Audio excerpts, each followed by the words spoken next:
Hi, Guy. Tonight we journey back to the heart of Joseon, where rain-slicked streets whisper tales of old. It's monsoon season, the worst possible time for a stroll, let alone an architectural marvel's demise. You probably won't survive this bridge collapse, metaphorically speaking, of course. So before you get comfortable, take a moment to like the video and subscribe, but only if you genuinely enjoy what I do here. I'm curious, where are you tuning in from, and what's the local time? Drop a comment below.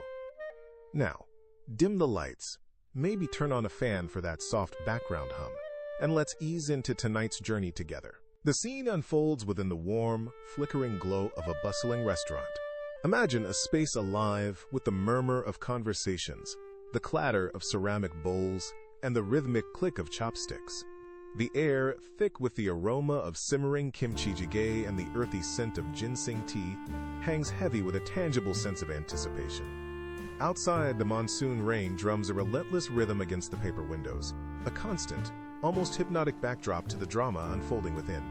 Every now and then, a gust of wind rattles the wooden frames, sending shivers down the spines of those seated near the edges of the room. This isn't just any eatery. It's a popular gathering spot for Joseon's elite. Scholars in flowing robes debate philosophical points. Merchants in simpler attire haggle over whispered deals. And noblemen, distinguishable by their elaborate headwear and silk garments, survey the scene with an air of practiced indifference. The room is a microcosm of Joseon society, a vibrant tapestry woven with threads of ambition, tradition, and intrigue. In a corner booth, nervously adjusting the brim of his wide-brimmed gat, sits Kim Hoon, one of Joseon's most renowned potters. His hands, calloused and strong from years of working with clay, fidget with the jade ornament hanging from his belt. He's awaiting a patron, a nobleman who commissioned a set of exquisite celadon vases. The commission could solidify Kim Hoon's reputation, but the nobleman is notoriously demanding, and Kim Hoon worries about meeting his exacting standards. He casts nervous glances towards the entrance, each creak of the door sending a fresh wave of anxiety through him. Across the room, amidst a flurry of silk and whispers, sits Lady Li Hua, a noblewoman known for her sharp wit and even sharper tongue. She delicately raises a porcelain cup to her lips, the steam from the fragrant tea momentarily obscuring her face. Her eyes, however, dart around the room, taking in every detail, every interaction. Tonight, she's not here for mere amusement. She's observing, gathering information, weaving her own intricate web of social maneuvering. She knows the power of whispered words in the right ears, and tonight, the restaurant is rife with opportunities. At a nearby table, Min-ju, a corpulent court official, slurps his noodles with an enthusiasm that borders on the theatrical. He's surrounded by a gaggle of sycophants who laugh uproariously at his every utterance, even the ones that aren't remotely amusing. Min-ju, oblivious to their insincerity, savors the attention, his booming laughter echoing through the room. He gesticulates wildly with his chopsticks, spraying droplets of broth onto the unfortunate souls seated nearby. His presence, while boisterous and somewhat uncouth, is a reminder of the power dynamics at play in Joseon society. Now, let's delve into some fascinating historical context. Did you know that during the Joseon dynasty, social gatherings, particularly those revolving around food, were incredibly important? They were opportunities to solidify social connections, negotiate deals, and, of course, indulge in delicious cuisine. However, these gatherings weren't simply free-for-alls.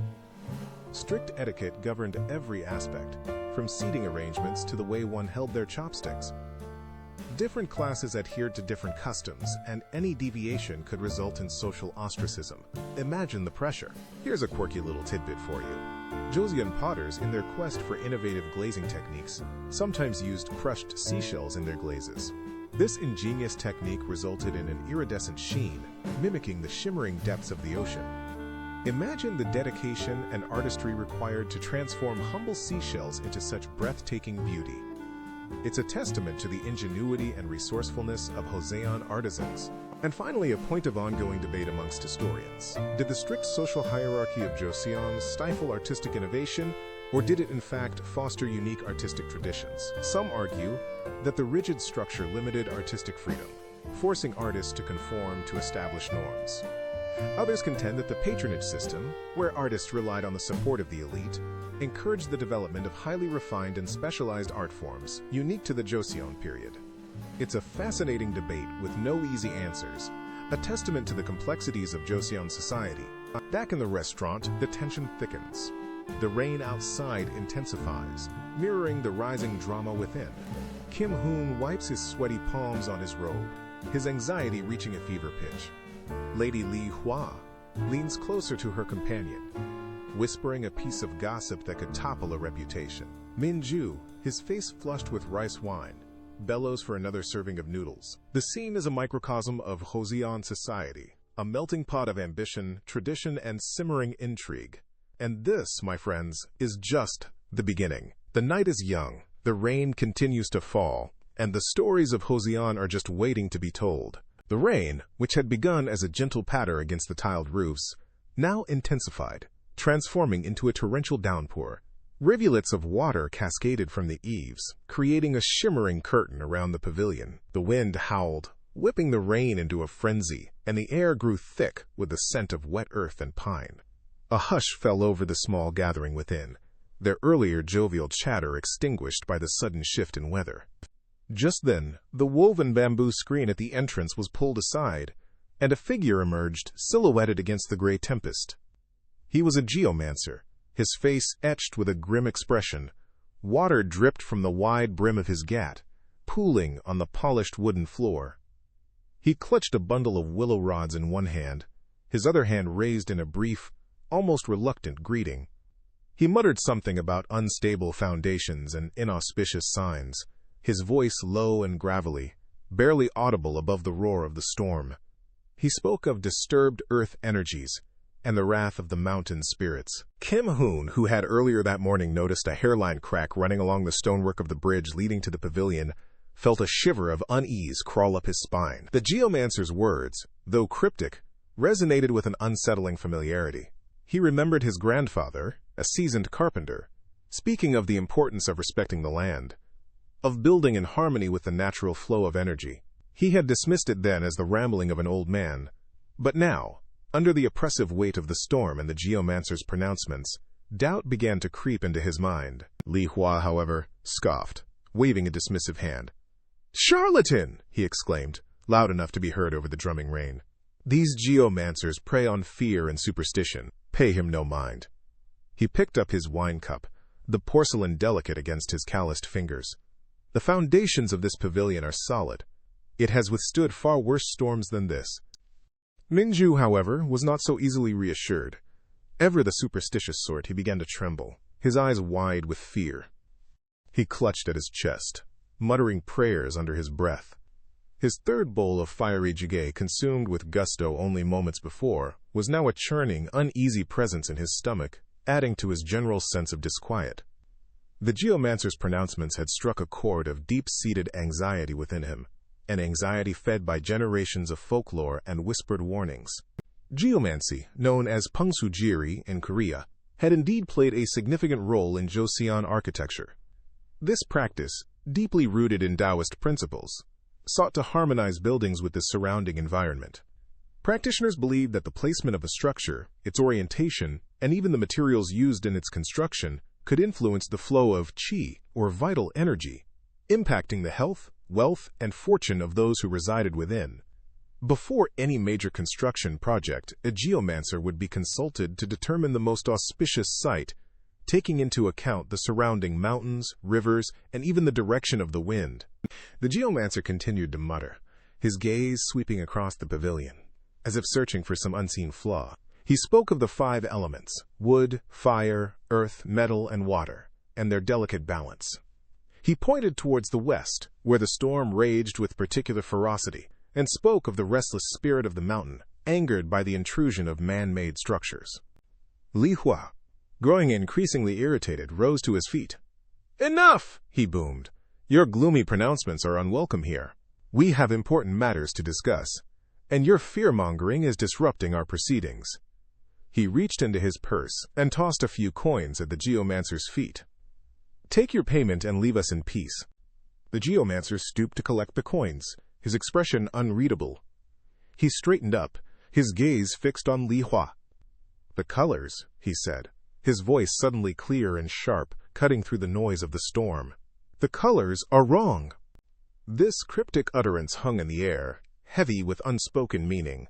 Some Joseon architects believed that incorporating specific colors into buildings could influence luck and fortune.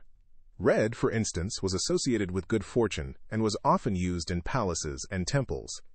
Blue and green, representing wood and water, were believed to promote harmony and tranquility.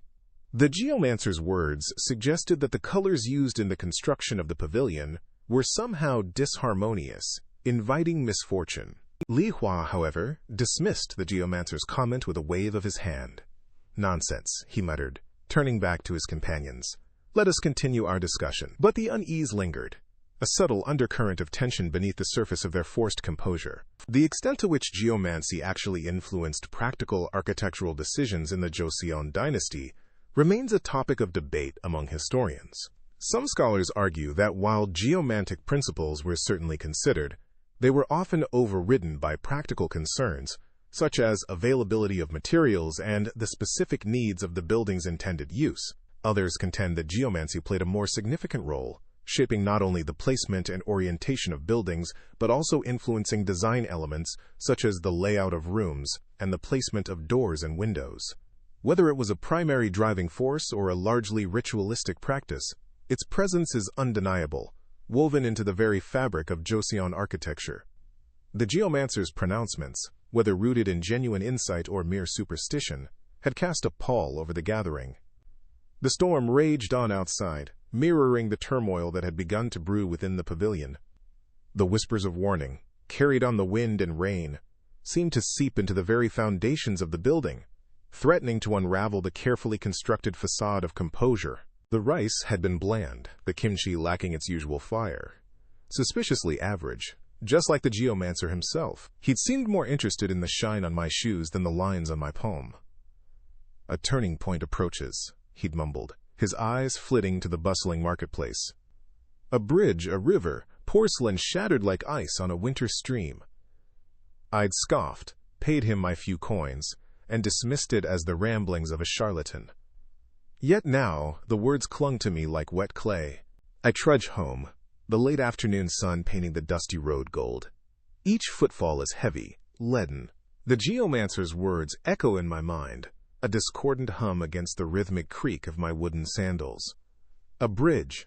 I think of the new bridge spanning the Han River, its elegant arch, a marvel of engineering, mirroring the curves of my finest moon jars. Those pristine white vessels that are the culmination of years of dedicated practice. My father's hands, calloused and worn, shaping the wet clay on the wheel, the rhythmic splash of water, the heat of the kiln, generations of potters, their knowledge flowing like the river itself. A sudden, sharp intake of breath. A cold dread grips me, tightens around my chest. The bridge.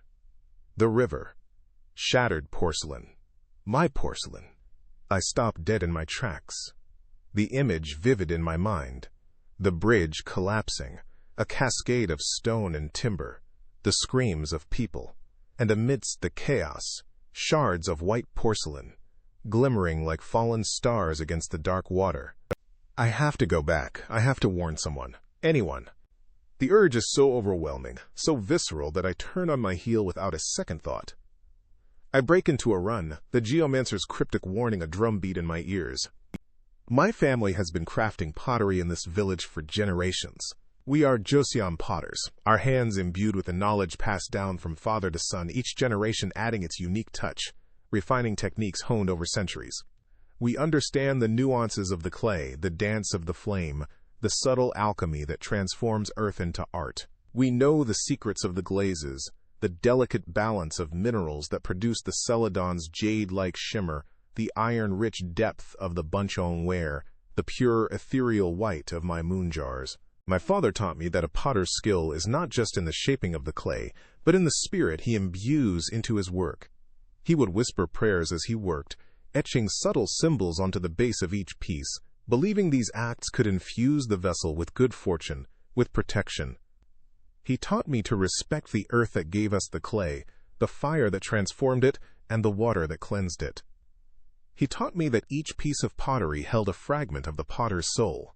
And now, I fear, my soul, my work, is in danger. The debate among scholars about the influence of Chinese and Japanese pottery on our Joseon traditions often misses the point. Yes, there are similarities, echoes of shared knowledge and inspiration. But Joseon pottery, like our people, is distinct. It possesses a unique spirit, a quiet strength, a delicate balance of form and function. Our bunching ware, with its spontaneous brushwork and earthy tones, speaks of our connection to the land. The pure white of our porcelain reflects our reverence for simplicity and elegance.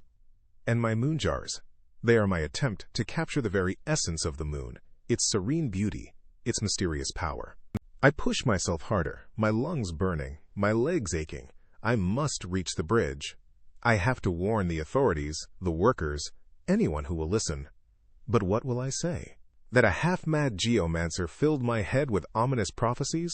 That I have a premonition of disaster? They'll laugh me out of the city. They'll dismiss me as a superstitious craftsman, a fool. But I can't ignore this feeling, this unshakable certainty that something terrible is about to happen. I see the bridge in my mind's eye, a graceful arc against the clear sky. I see the river flowing beneath it, a silver ribbon reflecting the afternoon sun. And I see my moon jars, displayed proudly at the upcoming royal exhibition, their pristine surfaces reflecting the faces of the dignitaries, the scholars, the king himself. Then the image shifts. The bridge crumbling, the river churning, the porcelain shattering into a million pieces. I reach the outskirts of the city, my breath coming in ragged gasps. The bridge is in the distance, a stark silhouette against the setting sun. People are milling about, merchants hawking their wares, children chasing pigeons, lovers strolling hand in hand. Everything seems normal, peaceful. Perhaps I was wrong. Perhaps the geomancer was just a charlatan after all. Perhaps the bland lunch and the unsettling prophecy were just a cruel trick of my imagination. But then I hear it, a low rumble deep in the earth. A tremor runs through the ground, barely perceptible, but enough to make me stumble. The pigeons take flight, a flurry of wings against the darkening sky. People stop and stare, their faces etched with confusion. Then fear. The rumbling intensifies, growing louder, closer. The bridge is starting to sway. I scream, my voice lost in the rising panic. The bridge! It's going to collapse! But my words are swallowed by the roar of the earth, the screams of the terrified crowd. The elegant arch begins to crack, to crumble, and I watch in horror as the magnificent structure, a testament to human ingenuity, gives way and plunges into the river below. You glance back at the bridge. It looks fine, you think? Famous last words, by the way. You continue home, the rain soaking through your thin clothes, a chilling premonition settling in your bones like that time you ate week-old dubu. The wind howls, whipping the rain into a frenzy that stings your face. Each gust feels like a ghostly hand pushing you forward, urging you away from the bridge, away from something. You can't quite place it, but the unease is thick and cloying, clinging to you like the damp fabric plastered against your skin. You try to shake it off, focusing on the rhythmic squelch of your worn leather shoes in the mud. It's just the weather, you tell yourself. Just the storm making you jumpy. You've crossed that bridge 100 times, maybe more. Old Man Park built it decades ago, sturdy and solid, meant to last generations. He used to boast about the quality of the timber, sourced from the highest peaks of Mount Gyumgang. Wood so dense it could withstand the fury of a dragon's breath, he'd claimed, his eyes twinkling with a mix of pride and playful exaggeration. You'd chuckled along with the other villagers, never truly believing the dragon part. But the bridge had indeed stood the test of time, weathering countless storms and floods. Until tonight, perhaps. That unsettling feeling persists, a knot tightening in your stomach. You quicken your pace, the image of the bridge, seemingly innocuous in the fading light, imprinted on your mind. You see it again in your memory, the dark silhouette against the stormy sky, the way the rain seemed to sheet off it like a waterfall. Nothing seemed amiss. Yet, you've always known, instinctively, the importance of bridges, not just for your small village nestled in the foothills, but for the entire Joseon kingdom. They were the arteries of the land, the vital links connecting communities, allowing the flow of goods and people, the lifeblood of trade and communication. Without bridges, villages like yours would be isolated, struggling to survive, cut off from the vital supplies and news that flowed from the larger towns and cities. Merchants wouldn't be able to transport their wares, rice, silk, pottery, medicinal herbs to the markets. Families wouldn't be able to visit relatives in neighboring villages. The entire intricate tapestry of Joseon society depended on these seemingly simple structures. You remember learning in school about the royal roads, the main arteries that connected the capital, Hanyang, present-day Seoul, to the provinces. These roads, and the bridges that were an integral part of them, were meticulously maintained, essential for the smooth functioning of the government. Royal messengers, carrying decrees and urgent dispatches, relied on these routes to swiftly deliver their messages across the land. Troops, too, depended on these well-maintained roads and bridges for rapid deployment in times of conflict. And it wasn't just about functionality. Bridges in Joseon, especially those near temples or important sites, were often more than just practical structures. They were works of art, adorned with intricate carvings depicting mythical creatures, auspicious symbols, and scenes from nature. Some were even embellished with vibrant paintings, adding splashes of color to the landscape.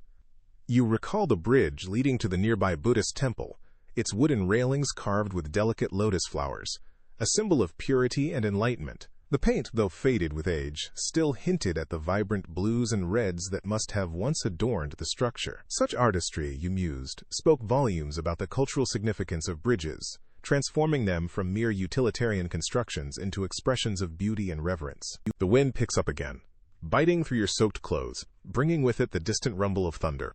You're almost home now, the faint flicker of lamplight visible through the driving rain. But the unease persists, morphing into a dull ache in your chest. You think again about the bridge, about Old Man Park's confident pronouncements of its strength. You remember the stories, the debates you'd overheard in the tea house, the scholars arguing over the effectiveness of Joseon bridge-building techniques, particularly when faced with the relentless onslaught of the monsoon season. Some praised the ingenuity of the designs, the use of interlocking wooden beams and strategically placed stone supports, claiming they were more than capable of withstanding even the most severe floods. Others, however, argued that the reliance on wood, while abundant and readily available, made the bridges vulnerable to rot and decay, especially during the prolonged periods of heavy rainfall that characterized the monsoon season. They pointed to instances of bridges collapsing under the strain of floodwaters, causing disruption and even loss of life. The debate, you recall, often grew heated, with proponents of each side citing historical records and anecdotal evidence to support their claims. Some argued that the problem wasn't the inherent weakness of the bridges themselves, but the lack of proper maintenance, the failure to regularly inspect and repair the structures, allowing small problems to escalate into catastrophic failures. Others maintained that the sheer force of nature, the unpredictable and often overwhelming power of the monsoon floods, was simply too much for even the most skillfully constructed bridges to withstand. As you finally reach the relative warmth and dryness of your home, the argument echoes in your mind, merging with the rising anxiety that gnaws at you. You peel off your soaked clothes, the chill clinging to your skin despite the crackling fire in the hearth. You try to tell yourself it's nothing, just the lingering cold, the after-effects of the storm. But deep down, a voice whispers, insistent and unsettling, something isn't right. And that something has to do with the bridge. You just know it. The premonition, heavy and foreboding, settles deep in your gut, a sickening echo of that time you ate week-old dubu. You hope, with a desperate fervor, that you're wrong, but the wind howling outside, punctuated by the ominous rumble of thunder, seems to whisper a different story. Superstitious nonsense, I scoffed, adjusting the elaborate chignon at the nape of my neck.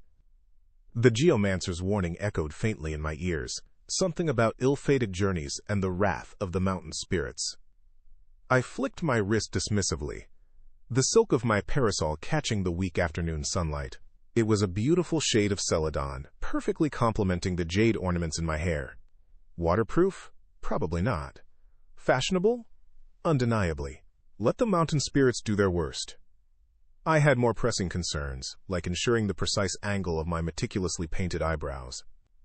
Tonight was the royal banquet, a dazzling affair of music, poetry, and him, Scholar Kim.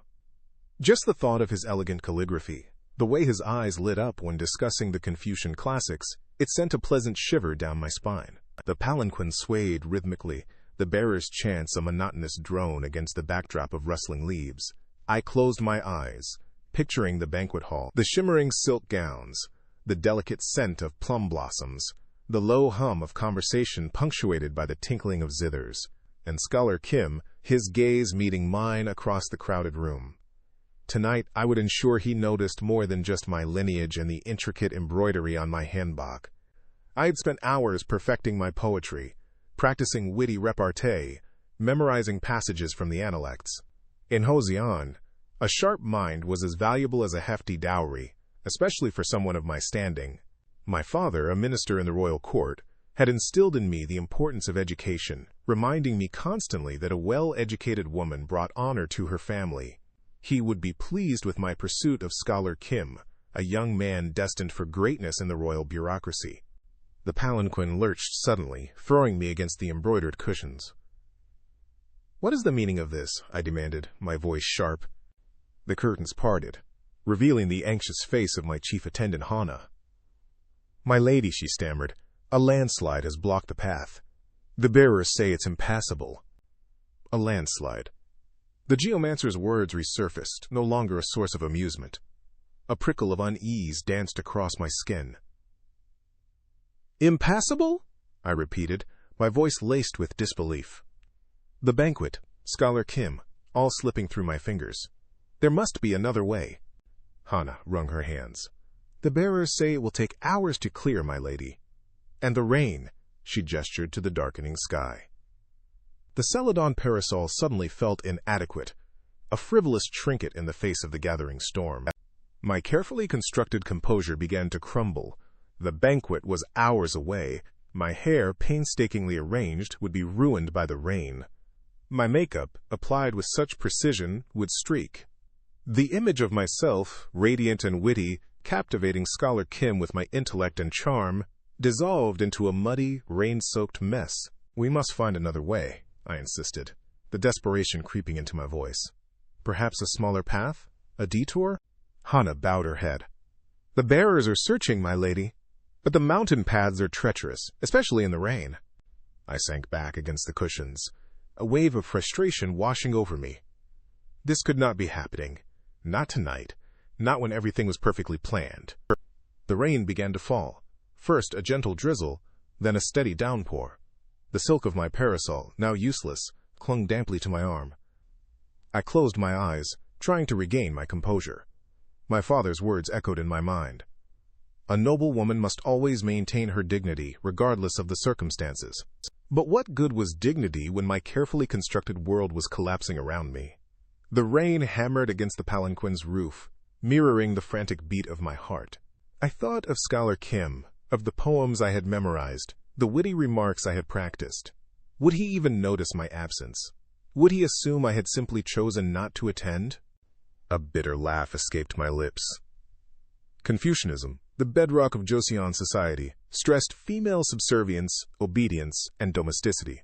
Yet here I was, striving for something more. An education, a voice, the chance to capture the heart of a brilliant scholar. Historians may debate the extent to which Confucian ideals truly shaped women's lives, but in my world, in my family, those ideals were a constant presence. A framework that both confined and, paradoxically, empowered me. It was through education, through cultivating my mind, that I could hope to elevate myself, to distinguish myself from the countless other noble women vying for attention and advantageous marriages. The palanquin jolted again, and Hana's voice, strained with anxiety, broke through my thoughts. "My lady, the bearers have found a narrow path. It's dangerous, but it's the only way." I opened my eyes, the rain blurring the world outside into a hazy green. Dangerous? Perhaps.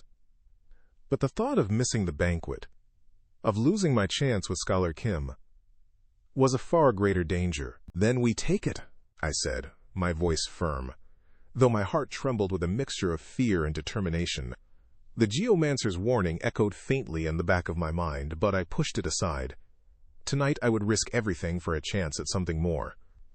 Tonight I would defy the mountain spirits, the rain, and even the rigid confines of Joseon society, for a glimpse of the future I desired. A future where a woman's intellect and ambition could shine as brightly as the finest silk. The fourth bowl of jjigae sat before me, a swirling pool of crimson broth, tofu bobbing like forlorn icebergs, and slivers of beef clinging to the sides like desperate climbers. It should have been glorious. It was glorious. Just moments ago, the rich, savory aroma had been a comforting blanket against the chill wind whipping through the marketplace. Now it felt heavy, like a premonition bubbling ominously in my belly. The geomancer's words echoed in my ears, a discordant clang against the usual cheerful clatter of the restaurant. A shadow hangs over the Joseon dynasty, a great calamity. I swallowed hard, the spiced broth suddenly a fiery inferno on its journey down. Maybe spicy food and imminent disasters didn't mix so well. My stomach churned, a disconcerting blend of chili pepper heat and a creeping, icy dread. I chased the jjigae with a large gulp of water, hoping to extinguish the flames, both literal and metaphorical. Jjigae, a staple, a comfort. Something every Joseon citizen, from the lowliest peasant to the highest yangban, enjoyed. Mama used to say it warmed you from the inside out, not just with its heat, but with its nourishing ingredients. She'd carefully select each element, the plump shiitake mushrooms, the firm tofu, the foraged greens, believing each held its own medicinal magic. Ginseng for vitality, ginger for digestion, gochujang for setting your insides ablaze. Today, though, even Mama's magic couldn't soothe the disquiet swirling within me. I licked my lips, a nervous tic I hadn't even realized I possessed, for what I suddenly, irrationally, thought might be the last time. The very thought made me scoff at myself. What was I doing, indulging in such melodrama? A geomancer's cryptic pronouncements didn't necessarily equate to the end of the world, did they? I picked up my spoon, determined to finish what I'd started. Jjigae, after all, had been a cornerstone of the Joseon diet for generations. Historians still debated, of course, the exact extent to which the fiery New World chili peppers had revolutionized our cuisine. Some argued that before the arrival of these vibrant pods, our food had been milder, relying on fermented pastes and pungent garlic for its flavor profile.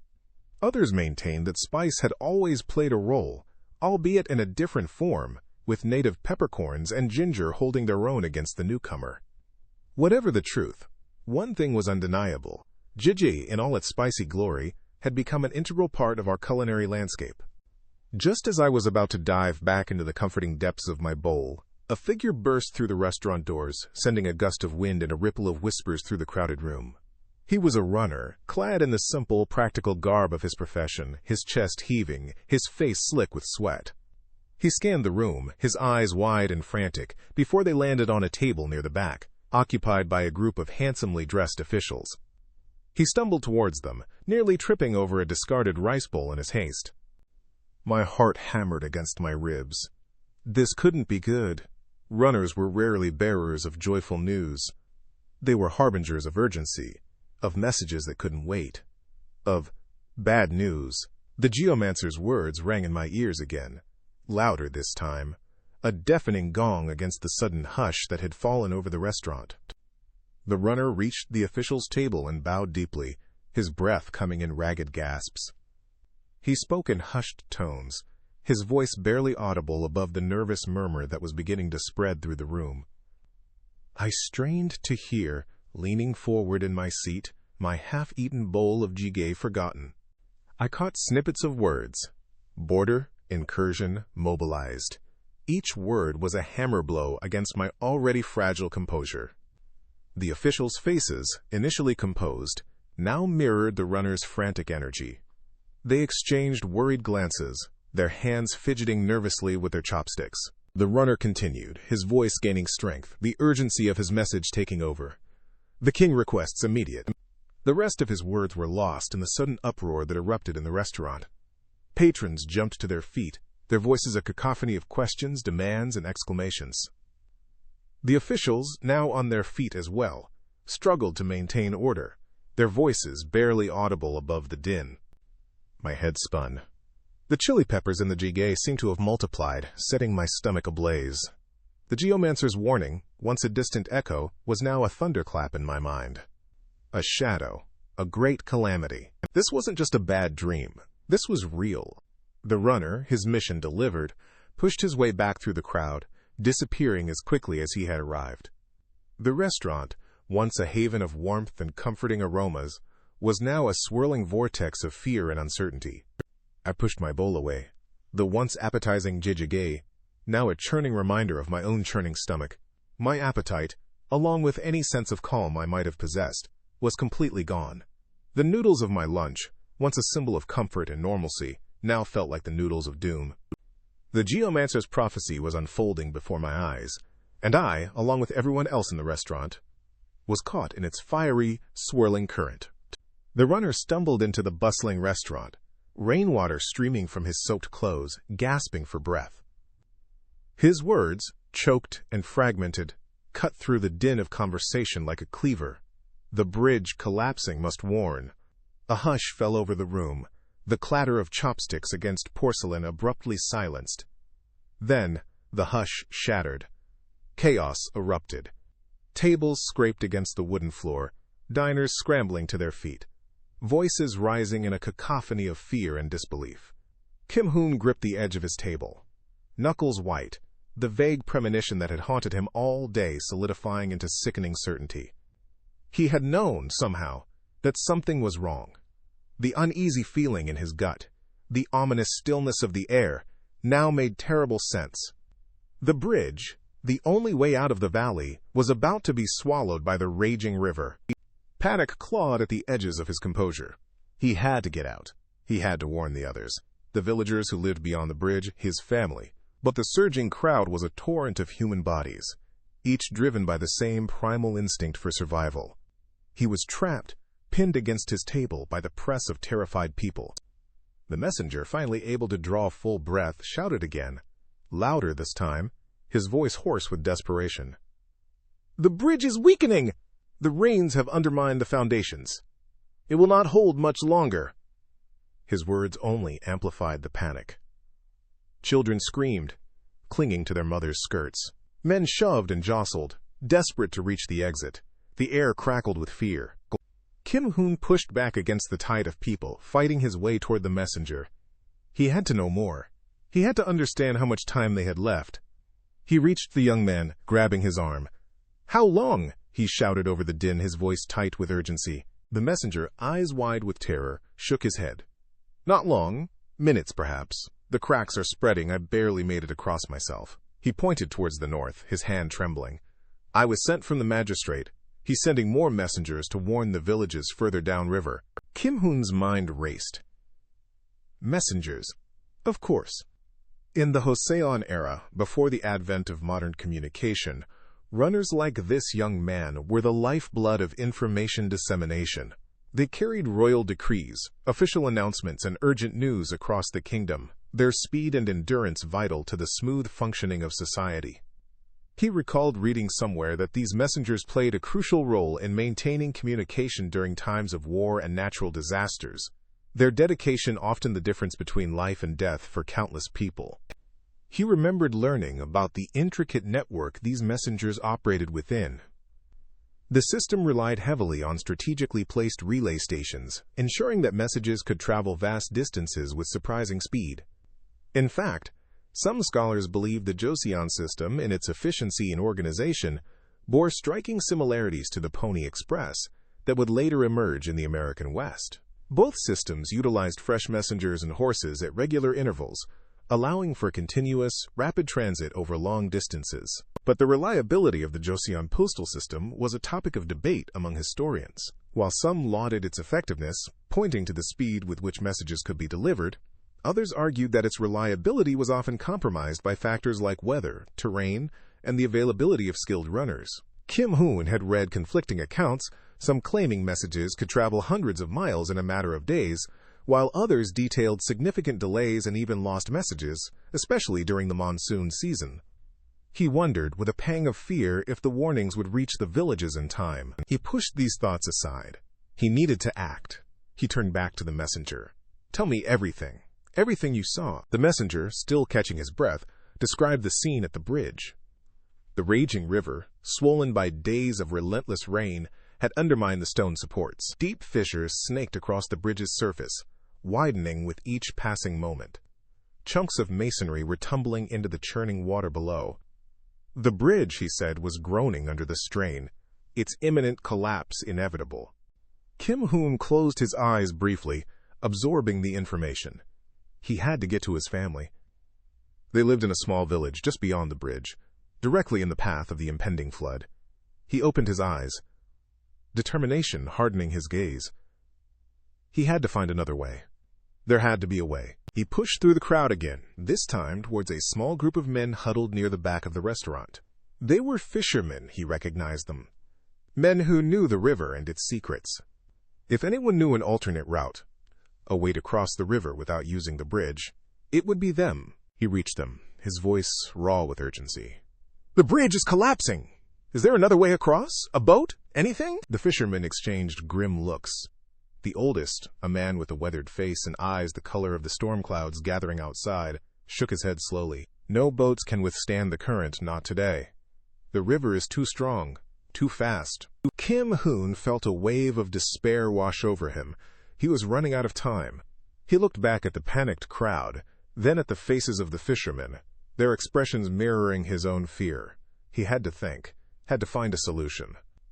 The lives of his family, and perhaps the entire village, depended on it.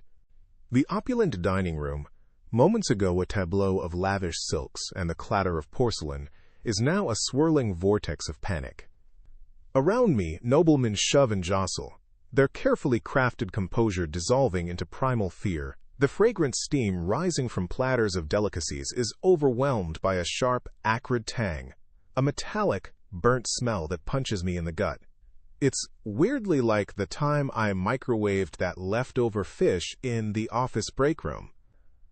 The memory, so incongruous, flashes through my mind as I'm swept along by the terrified crowd, my stomach churning with a mix of nausea and adrenaline. My lungs burn, my heart hammers against my ribs. Someone's silken robe whips across my face, momentarily blinding me. The shouts and screams are deafening, echoing off the high, gilded ceiling. Where's the door? I can't breathe, can't see, can't think. Just this overwhelming urge to escape, to break free from the crushing press of bodies. My hands flail, searching for purchase, finding only the slick silk of a nobleman's hanbok, or the hard, unyielding surface of a lacquered table. Finally, a glimmer of light. The doorway. It seems miles away, a beacon of hope in the swirling chaos. I dig my heels in, pushing, shoving, propelled forward by the sheer force of the panicked crowd behind me. A nobleman's hat is knocked askew, revealing a shaved head slick with sweat. A woman's scream rings out, sharp and piercing, above the din. A child cries, lost and terrified. The press of bodies intensifies as we near the exit. I'm squeezed, suffocated, my ribs protesting with every breath. Just a little further, just a little further. Then, suddenly, I'm through. Stumbling out into the relative coolness of the night, I gasp for breath, the rain stinging my face like 1,000 tiny needles. The courtyard is a scene of utter pandemonium. The storm, which had been a distant rumble only moments ago, has erupted with ferocious intensity. Rain lashes down in sheets, driven by a howling wind that tears at the trees lining the courtyard walls. Lightning flashes, illuminating the scene in stark, flickering bursts. The swirling rain, the panicked faces, the swirling, silken robes of the fleeing nobles. The ground is already awash, the rain forming swirling pools that quickly deepen into ankle-deep streams. I slip and stumble, catching myself on the rough stone wall. Around me, people are slipping and falling, their cries of alarm lost in the roar of the wind and rain. The elegant courtyard, moments ago a tranquil oasis, has been transformed into a treacherous water world. My mind races, trying to make sense of what's happening. Was this just a sudden downpour? Or something more? I remember something I'd learned, monsoons. They were a regular occurrence in Korea, a vital part of the agricultural cycle. They brought life-giving rain that nourished the rice paddies and filled the reservoirs, ensuring a bountiful harvest. But they could also be devastating. Too much rain, and the rivers would swell, overflowing their banks and inundating the surrounding fields. Villages could be washed away, crops destroyed, lives lost. The thought sends a shiver down my spine, colder than the rain soaking through my clothes. This felt different. This felt like more than just a typical monsoon downpour. This felt ominous. I remember reading about some of the Joseon farmers' beliefs. They believed that certain rituals could appease the rain gods and prevent floods. Elaborate ceremonies were performed, offerings made, prayers chanted, all in an attempt to ensure a balanced and beneficial monsoon season. I wonder if such rituals are being performed even now, somewhere in the midst of this chaos. A desperate plea to the heavens for mercy, for an end to the deluge. But even as I think this, I'm struck by another thought, a more contemporary one. The debate I'd read about among historians, the ongoing discussion about the impact of climate change and natural disasters on Joseon society. Some argued that fluctuations in rainfall, periods of drought followed by intense monsoons, had played a significant role in shaping the kingdom's history, influencing everything from agricultural practices to political stability. Others downplayed the impact of climate, focusing instead on social and political factors. Standing here drenched and shivering in the raging storm, the debate takes on a new visceral reality. The abstract discussions of climate change and societal impact become immediate and tangible. I can feel the power of the storm, the raw, untamed force of nature. I can see the fear in the eyes of the people around me, the desperation in their movements. And I can understand, in a way I never could before, how such events could shape a society, could leave an indelible mark on its history. The rain continues to fall, relentless and unforgiving. The wind howls, a mournful sound that seems to echo the fear and uncertainty in my own heart. Where do I go? What do I do? I am lost, alone, and caught in the heart of a storm, both literal and metaphorical. The future, like the rain-swept courtyard before me, is obscured, uncertain, and filled with danger. A deep, groaning sound, like the cry of a wounded beast, echoed through the valley. It started low, a rumble in the earth, then rose to a splintering shriek that tore through the downpour. You turn, your heart seizing in your chest, to witness the unthinkable. The bridge, that elegant arch of stone and timber, a testament to human ingenuity and artistry, was buckling. The relentless onslaught of the floodwaters, swollen and enraged by days of relentless rain, was finally taking its toll. The central arch, once a proud curve against the sky, now sagged, spiderweb cracks racing across its surface like lightning. Timber supports groaned and splintered, forced to bear a weight they were never designed for. The churning brown water, thick with debris and the flotsam of shattered lives, hammered at the bridge's foundations, each surge a brutal blow.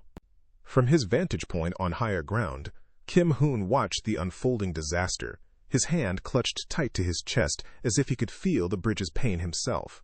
His face, normally animated and bright with the spark of creation, was ashen and etched with a profound sorrow. He should have stayed home, he thought, grinding his teeth against the bitter regret. He should have stayed in his workshop, meticulously perfecting the new celadon glaze that had occupied his thoughts for weeks. This was a tragedy of a different magnitude. A loss not just of materials, but of connection, of history, of the very fabric that held their community together. The collapse of bridges during the monsoon season was a tragically familiar story in Joseon.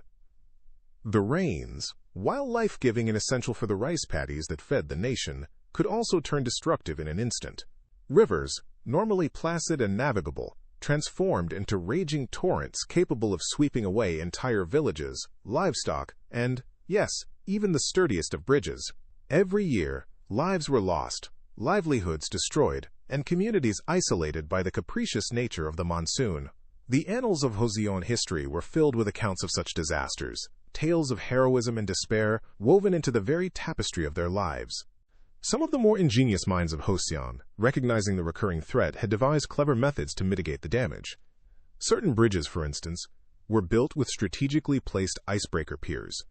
These thick, reinforced pillars, positioned upstream of the main structure, were designed to deflect the force of large debris, like uprooted trees or even small buildings, carried by the raging current. Others incorporated spillways, carefully engineered openings in the bridge's structure that allowed excess water to flow through, relieving some of the pressure on the main arches. These innovations, though not always successful, demonstrated the ingenuity and resilience of the Joseon people in the face of recurring natural disasters. But even the most ingenious designs could be overwhelmed by the sheer power of nature. And underlying the vulnerability of these structures was a more complex issue, one that continued to be debated even among the most learned scholars of the era: the extent to which government investment in infrastructure truly kept pace with the needs of a burgeoning Joseon population. While the royal court undoubtedly recognized the importance of well-maintained roads and bridges for trade, communication, and the movement of troops, the resources required for such projects were vast.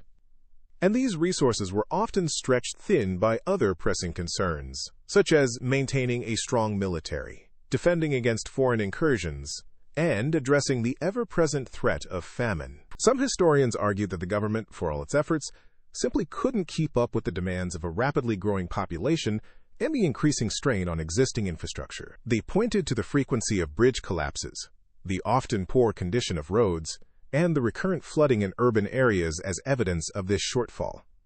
Others maintained that the government, within the limitations of its resources, had made significant investments in public works, and that the occasional disaster was an unavoidable consequence of living in a land subject to the whims of powerful natural forces. It was a debate with no easy answers, one that reflected the complex interplay of economic realities, political priorities, and the relentless power of nature in shaping the lives of the Joseon people. As the bridge groaned again, a deeper, more ominous sound this time, Kim Hoon closed his eyes.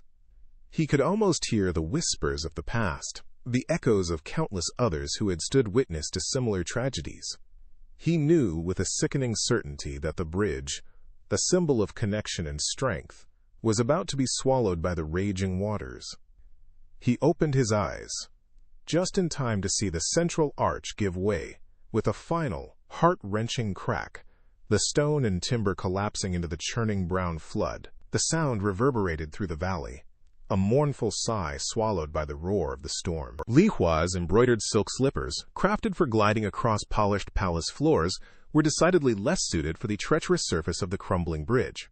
Each dislodged stone sent a tremor up her legs, and the once elegant sway of her hips became a desperate scramble for balance. Rain lashed down, turning the river below into a raging torrent, the roar of the water swallowing even her own panicked gasps. The delicate silk of her parasol, painted with scenes of idyllic landscapes, offered as much protection from the downpour as a spiderweb. It was utterly, uselessly beautiful, just like the romantic stroll she had envisioned with Scholar Kim, the handsome young man whose poetry had set her heart aflutter. That vision, too, was crumbling faster than the bridge beneath her feet. She had pictured him, impressed by her grace and wit, reciting verses by the gently flowing river. Now the river was anything but gentle, and the only verses running through her mind were frantic prayers to any deity who might be listening. Her slipper caught on a loose stone. The jolt sent her stumbling, the exquisitely embroidered silk of her skirts billowing around her like a doomed ship's sails. The floodwaters, now tinged brown with mud and debris, tugged at her ankles, icy fingers reaching for her. Silk, it turned out, was not a particularly buoyant material. Nor was it designed for grappling with rushing water. Li Hua's carefully arranged coiffure began to unravel, releasing pins that clattered against the stone. Her elaborate makeup, applied with such care this morning, streaked down her face, mingling with the rain and tears. This was most definitely not how a noblewoman should look, let alone behave. For Li Hua, like other noblewomen in Joseon, life had been a carefully choreographed dance between privilege and constraint. From the moment of her birth, her life had been mapped out, a gilded cage woven with the finest silks and adorned with the most exquisite jade. She had grown up surrounded by servants attending to her every need, her days filled with embroidery, music lessons, and the meticulous study of proper etiquette. She had learned to pour tea with just the right tilt of the wrist, to walk with the prescribed grace, to speak in measured tones that never betrayed a hint of emotion. Her life was one of carefully cultivated refinement, shielded from the harsh realities of the world outside the palace walls. Yet this world, while offering comfort and luxury, also confined her within its rigid boundaries. Every aspect of her life, from her clothing to her companions to her future marriage prospects, was dictated by centuries-old traditions and social expectations. She was a piece in a larger game, her movements governed by the intricate rules of courtly life. Her education, however, had set her apart from some of her peers. While many noblewomen focused solely on the domestic arts, Li Hua had been encouraged to explore the world of literature and poetry. Her father, a respected scholar himself, had instilled in her a love for the written word, allowing her access to his extensive library. She had devoured tales of heroic warriors, mythical creatures, and passionate romances, her imagination soaring beyond the confines of her privileged existence. It was this love for poetry that had drawn her to Scholar Kim, his verses resonating with a depth of emotion she rarely encountered within the stifling confines of court. It was ironic, then, that this very passion, this pursuit of a fleeting romantic ideal, had led her to this precarious predicament. Her fingers, accustomed to the delicate touch of silk and paper, now scraped against rough stone, desperately seeking purchase. The icy water rose higher, tugging relentlessly at her skirts. The torrent roared in her ears, a deafening symphony of chaos. In that moment, stripped of her carefully constructed facade, Li Hua faced a chilling truth.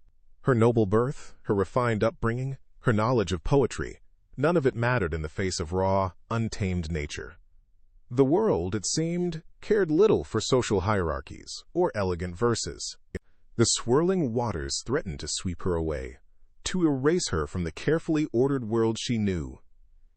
And as she clung precariously to the crumbling bridge, she couldn't help but wonder about the real extent of her power, of her agency. Had her life truly been her own? Or had she merely been a beautifully adorned puppet, dancing to a tune dictated by others?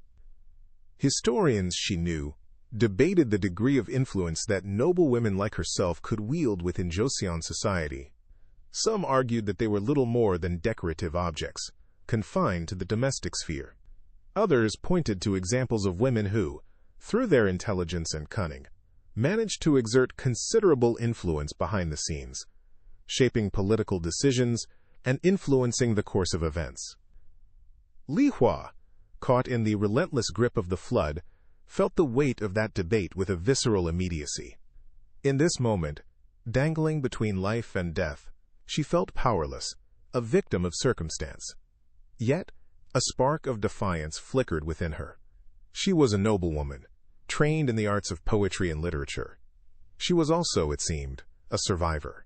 And as the bridge crumbled beneath her, she knew that if she survived this, she would strive to understand the true extent of her own power, to carve out a space for her own voice, within the rigid confines of her world. The flood might be sweeping away her silks and her carefully crafted image, but it could not extinguish the fire that burned within her. She would not be merely a piece in the game. She would write her own verses.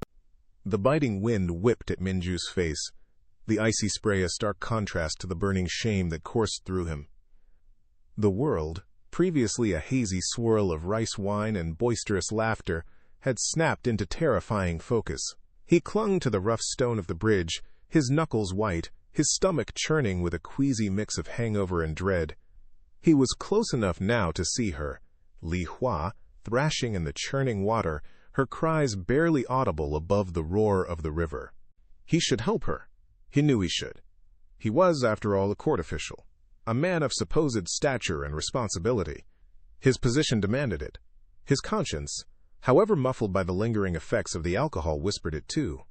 He remembered the lecture from his father, a stern, unyielding man who had drilled the tenets of Confucianism into him from a young age.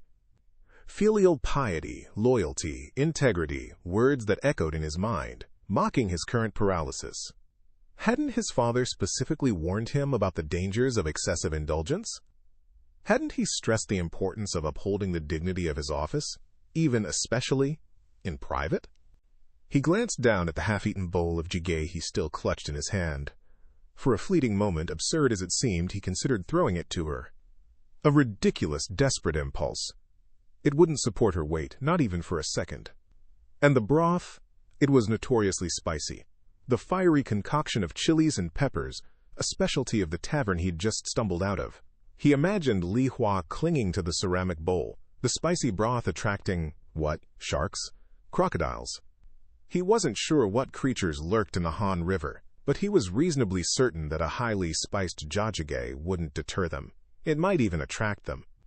The thought made him shudder, a strange mix of revulsion and amusement bubbling up in his fear-addled mind. He quickly dismissed the idea, setting the bowl down carefully on the bridge. He had to do something. He couldn't just stand here watching her drown. The image of her struggling form, her desperate cries for help, would haunt him forever.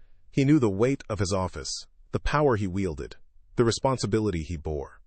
Court officials in Joseon weren't just bureaucrats shuffling papers. They were the backbone of the kingdom, entrusted with the welfare of the people, the upholders of law and order, the guardians of morality. They held considerable sway, influencing policy, dispensing justice, even advising the king himself. Their decisions, their actions, had consequences that rippled throughout society. He thought of the stories he'd heard, the whispered tales of corruption and favoritism, the subtle maneuvering and power plays that took place behind the elegant screens of the royal court. He knew that the reality of Joseon politics often fell short of the idealized Confucian principles. He knew that factions existed, vying for influence and control, that bribery and backroom deals were sometimes the currency of power. He'd even witnessed some of it firsthand, the veiled threats, the carefully worded promises, the unspoken understandings that greased the wheels of the court. Historians, he knew, still debated the extent of this corruption, the degree to which factionalism had undermined the noble ideals of the Joseon dynasty. Some argued that it was a pervasive cancer, eating away at the foundations of the kingdom. Others believed that it was a manageable problem, a necessary evil in the complex game of politics. But right now, none of that mattered. Right now, all that mattered was Li Hua, fighting for her life in the icy water. He was a court official, bound by duty, by principle, by the simple human obligation to help another in need. He had to act, but fear, a cold, constricting fear, held him in its grip. The river was treacherous, the current strong. He wasn't a strong swimmer. What if he jumped in and couldn't reach her? What if he was swept away too? He had a family, a wife, children who depended on him. Was he willing to risk his life for a stranger? His inner turmoil raged. Self-preservation battled with duty, fear with conscience. He closed his eyes, trying to block out the chilling cries, the terrifying image of Li Hua sinking beneath the waves. He could almost feel the cold water closing over his own head, the suffocating darkness. Then he heard it, a splash, a shout. He opened his eyes and saw a figure plunging into the river. A fisherman, his boat abandoned nearby, was swimming towards Li Hua, battling the current with strong, determined strokes. Relief, sudden and overwhelming, washed over Minju. He sagged against the bridge railing, his legs weak, his heart pounding. He watched as the fisherman reached Li Hua, grabbed hold of her, and began to pull her towards the shore. He was safe. He hadn't had to risk his own life. He had been spared the agonizing choice, but the shame remained, a burning ember in his gut. He had hesitated. He had stood there, paralyzed by fear, while another person risked their life. He had failed to live up to the ideals he was supposed to embody. He had failed his duty, failed himself. He watched as the fisherman, struggling but resolute, dragged Li Hua to safety. He knew, with a certainty that chilled him to the bone, that he would never forget this night. The image of Li Hua's struggle, the sound of her cries, the crippling grip of his own fear, these would be etched in his memory, a constant reminder of his cowardice, a dark stain on his conscience. The official's choice, or rather his lack of one, would haunt him forever. The wind screamed a mournful song as splintered wood groaned under the strain. Dust and debris choked the air, stinging Kim Hoon's eyes. The bridge, the very symbol of connection between the two halves of the village, was succumbing to the relentless onslaught of the overflowing river. He saw her then, Li Hua, clinging precariously to a fractured section of railing, her face a mask of terror. A raw, primal fear clawed at his throat, but beneath it surged an even stronger force, the desperate, undeniable urge to act. His legs pumped, fueled by adrenaline, and he could almost hear Master O's voice in his head, lamenting his often neglected leg exercises. He pushed harder, his lungs burning, the roar of the river filling his ears, drowning out all other sounds. A small fishing boat, miraculously still tethered to a half-submerged post, caught his eye. With a surge of desperate hope, he scrambled towards it, fumbling with the knotted rope securing it. His fingers, clumsy with fear, finally managed to loosen the knot. He grabbed the thick rope, its coarse fibers rough against his palms, and with a guttural yell hurled it towards Li Hua. The rope, a lifeline of hope against the swirling chaos, sailed through the air, landing just a few feet from her outstretched hand. He yelled again, his voice hoarse, urging her to grab it. For a heart-stopping moment, he feared she wouldn't have the strength. But then, with a surge of her own will, her fingers closed around the rope.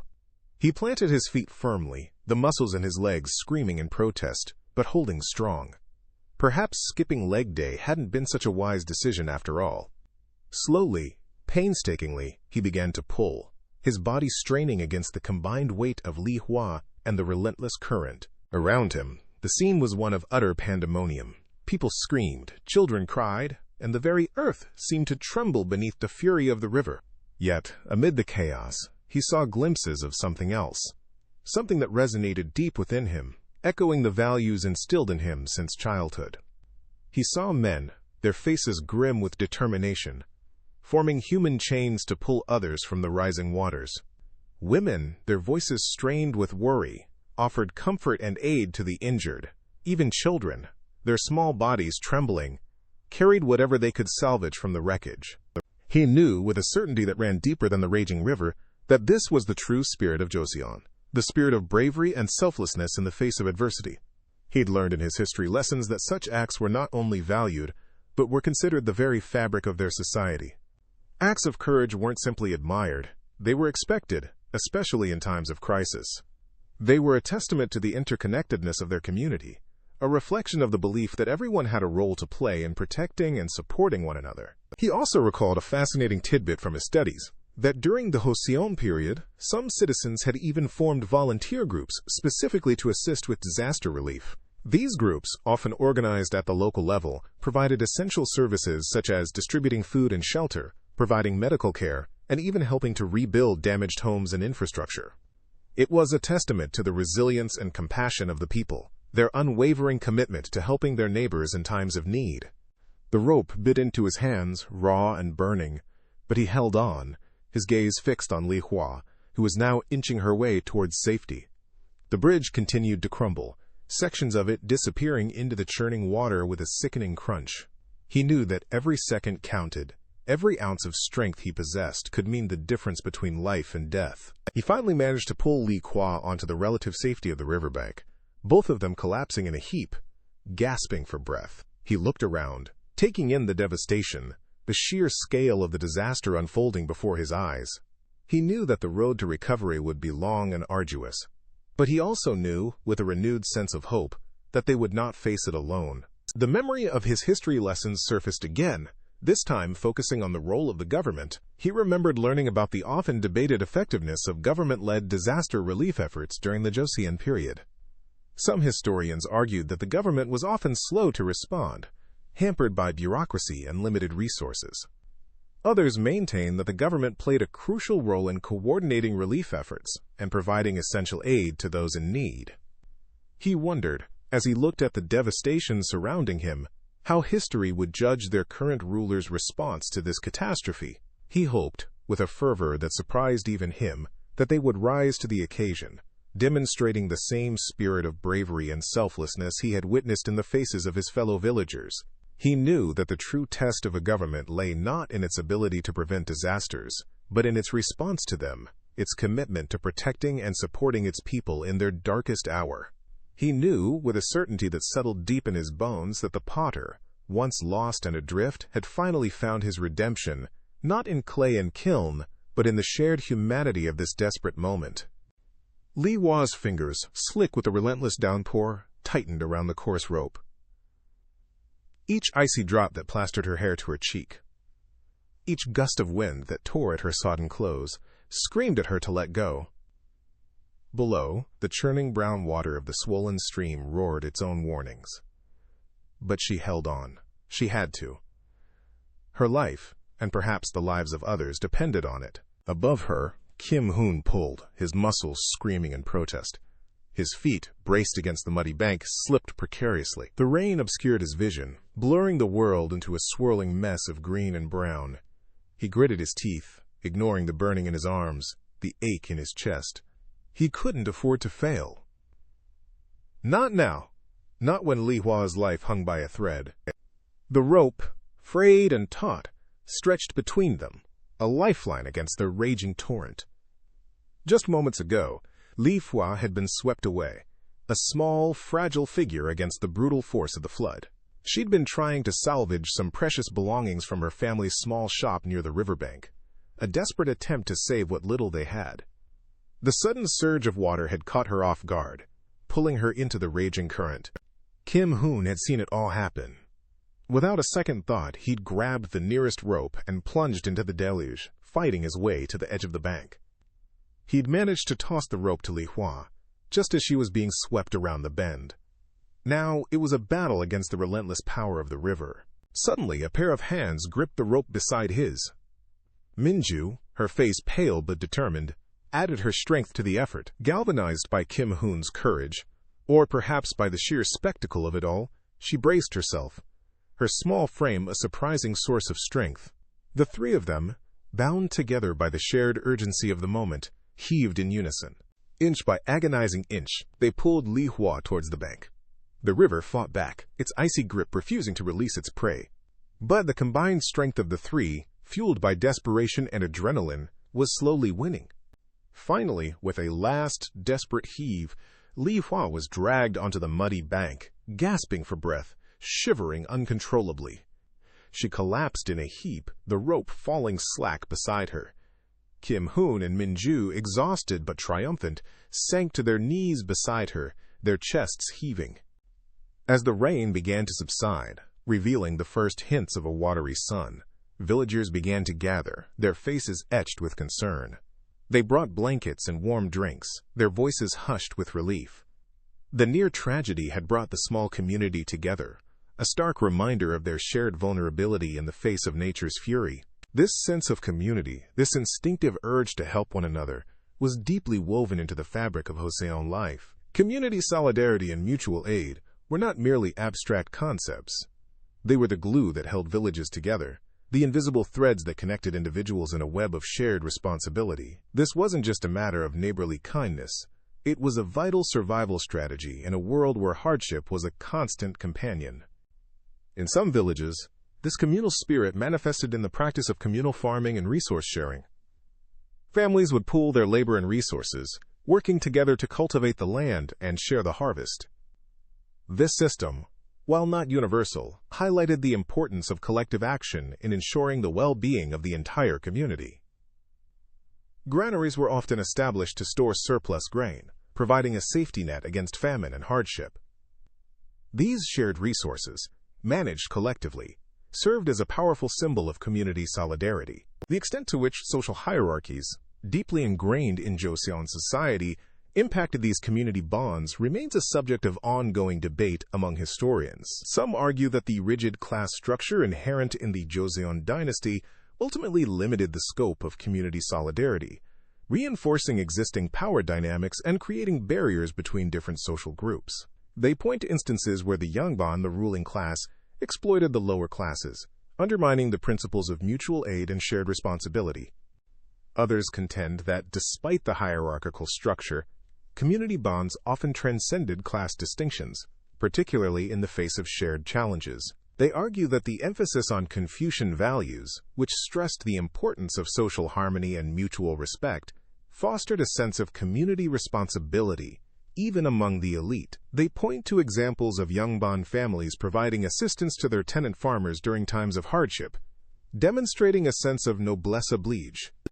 The reality, as with most historical complexities, likely lies somewhere in between.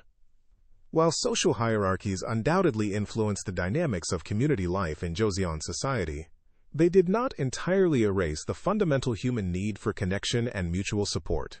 The act of reaching out a hand to help another, as Kim Hoon, Min Ju, and the villagers had done for Li Hua, transcended social distinctions, reaffirming the enduring power of human empathy in a world often defined by its divisions. The shared experience of vulnerability, the collective struggle for survival, forged bonds that were stronger than the rigid structures that sought to define them. In the face of adversity, the shared humanity of the villagers shone through, a beacon of hope in the relentless downpour. The groaning of the timbers beneath them intensified, a deep, agonizing wail that seemed to claw at the very air. Splinters, sharp and vicious, rained down on them as the bridge buckled further, threatening to swallow them whole in the raging torrent. Kim Hoon dug his heels into the mud clinging to the riverbank, his muscles screaming in protest. Jisoo, beside him, mirrored his stance, her face a mask of grim determination. Together, with a final, desperate heave, they pulled Li Hua to safety, the sodden silk of her hanbok tearing as she scrambled onto the muddy bank. The world seemed to hold its breath for a heartbeat. Then, with a roar of splintering wood and churning water, the bridge collapsed completely, vanishing into the swirling brown depths. Li Hua, soaked to the bone and trembling, sat huddled on the bank, her elaborate hairstyle now a tangled mess. The disdain that usually colored her gaze when she looked at Kim Hoon was gone, replaced by something akin to gratitude, though she'd sooner swallow her pride than voice it. She looked at her ruined hanbok, then back at the raging river, a shiver running through her. Had they been just a few seconds slower, she didn't want to finish the thought. The rain, which had been relentless for days, finally began to ease, leaving a washed-out, desolate landscape in its wake. The river, usually a placid, life-giving artery, had become a destructive force, swallowing homes, fields, and lives whole. Kim Hoon knew this flood would be devastating. He'd seen the power of such natural disasters before. Floods and droughts were a constant threat to Joseon communities, their impact rippling through every aspect of life. A failed harvest due to drought could mean starvation for entire villages. A flood like this one could wipe out homes, livestock, and precious stores of rice, leaving families destitute and vulnerable. He remembered his grandfather's stories, tales of the Great Famine of 1748, when drought had withered the land and left the people to starve. He remembered his grandmother's quiet prayers for rain, her desperate pleas to the heavens for mercy. Those memories tightened his chest, a knot of fear and helplessness. He looked at the surrounding fields, submerged beneath the muddy water, and wondered how many families would be left with nothing. Jisoo, ever practical, began assessing the damage. "The village, it's gone," she whispered, her voice hoarse. Kim Hoon followed her gaze. The small cluster of houses nestled further down the riverbank was submerged, only the rooftops visible above the churning water. A wave of nausea rolled over him. How many lives had been lost? How many families had been torn apart? He remembered something his grandfather had told him, a small detail that had stuck with him all these years. Some communities, particularly those prone to drought, had constructed special storage facilities, almost like underground granaries, where they stockpiled rice and other grains. These stores were meant to be a buffer against famine, a lifeline in times of desperate need. He wondered if any of the villages further upstream had such facilities. It was a slim hope, but a hope nonetheless. "We need to find help," Jisoo said, breaking through his thoughts. "The survivors, they'll need food, shelter." Kim Hoon nodded, his mind already racing. He knew the local magistrate would be overwhelmed. The scale of the disaster was immense. He thought of the royal court in Hanyang, so far removed from the realities of life in the countryside. Would they even understand the gravity of the situation? He'd heard stories of officials who dismissed reports of natural disasters as exaggerations, more concerned with maintaining their own power than with the suffering of the people. He knew that historians debated the long-term social and economic impact of major natural disasters in Joseon history. Some argued that such events led to significant social upheaval, weakening the existing power structures and creating opportunities for change. Others maintained that the Joseon dynasty was remarkably resilient, able to bounce back from even the most devastating catastrophes. He wondered where this flood would fall in that historical narrative. Would it be a footnote, A brief mention in some dusty chronicle? Or would it be a turning point, a catalyst for profound change? Li Hua, who had remained silent until then, finally spoke, her voice weak. My family's estate. It's upstream," she stammered, gesturing vaguely towards the north. They might have supplies." It was a hesitant offer, laced with the remnants of her usual arrogance, but there was a flicker of genuine concern in her eyes. Kim Hoon looked at her, surprised. He had expected her to be more concerned with her own safety, her own comfort. He had misjudged her.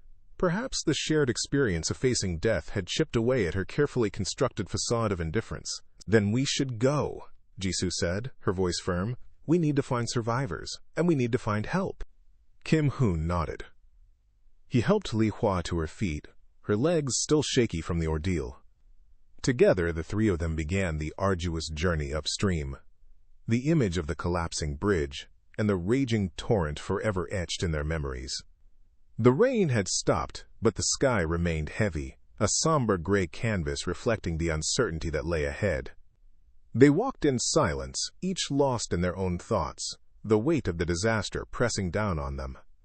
The path ahead was uncertain, but one thing was clear. The flood had changed everything.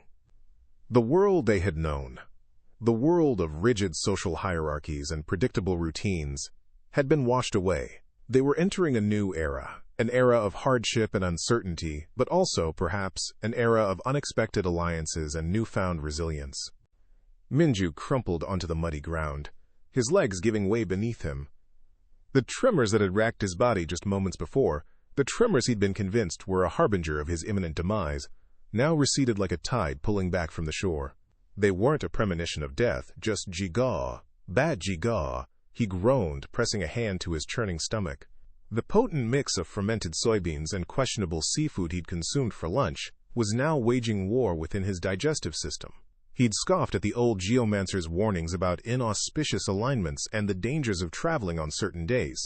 Now, staring at the wreckage of the bridge before him, Minju made a mental note to start listening to geomancers more often. A lot more often. The bridge, once a proud arch spanning the churning brown waters of the river, now lay in splintered ruins. Huge timbers jutted out at awkward angles, like broken bones protruding through torn flesh. The ropes that had once bound the structure together now dangled limply, swaying in the wind, like the mournful strands of a widow's hair. Minju, amidst the mud and the debris, felt quite small. Smaller even than the chunks of radish that had floated menacingly in his ill-fated jjigae. He had been on his way to the next district, tasked with inspecting the very bridge that now lay shattered at his feet. Ironically, his mission had been to assess its structural integrity. He'd been delayed, of course, by the allure of the roadside stall and its steaming pot of jjigae. He could still smell the pungent aroma, a memory now tainted with the bitter taste of regret. Had he not stopped, had he heeded the geomancer's warning, he would have been midway across the bridge when it collapsed. The thought sent a fresh wave of tremors through him, this time unrelated to his lunch. He shuddered, a cold sweat prickling his skin. The Joseon government, in its infinite wisdom, understood the importance of connecting its sprawling kingdom. A complex system of public works existed, dedicated to the construction and maintenance of vital infrastructure, roads, bridges, canals. These were the arteries and veins that kept the lifeblood of Joseon flowing. Minju, a low-ranking official within the Ministry of Works, was a tiny cog in this vast machine. His role, though seemingly insignificant, played a part in the grand scheme of maintaining the kingdom's interconnectedness. He inspected bridges, assessed roads, and filed reports. Reports that, he now realized, might have actually held some weight, some power to prevent this. He pushed himself up, wincing at the protesting creak of his joints. The disaster was significant. Trade would be disrupted, communication hampered, lives perhaps even lost. He looked around for any sign of survivors, any indication of the scale of the tragedy. Thankfully, he saw no bodies. Just the broken remnants of the bridge and the swirling muddy water. He knew that some officials within the Joseon bureaucracy were specifically tasked with overseeing disaster relief efforts. They were the ones who would coordinate the rebuilding, the distribution of aid, the long process of recovery. He needed to get word to them. And fast. He started picking his way through the debris. his mind already racing with the logistics of reporting the incident, the complexities of the bureaucratic process. He thought back to the debates he'd overheard among the scholars at the local academy. Endless arguments about the effectiveness of government policies, the adequacy of disaster preparedness, the perennial question of whether the state was truly doing enough to protect its people. Historians, even now, centuries later, would continue to pore over the records, debating the efficacy of Joseon's policies in promoting public safety. Some would argue that the system, though imperfect, was a remarkable feat of organization for its time. Others would point to instances like this, to the collapsed bridges and flooded villages, as evidence of the government's failings. Minju, standing amidst the wreckage, felt caught in the middle of this very debate.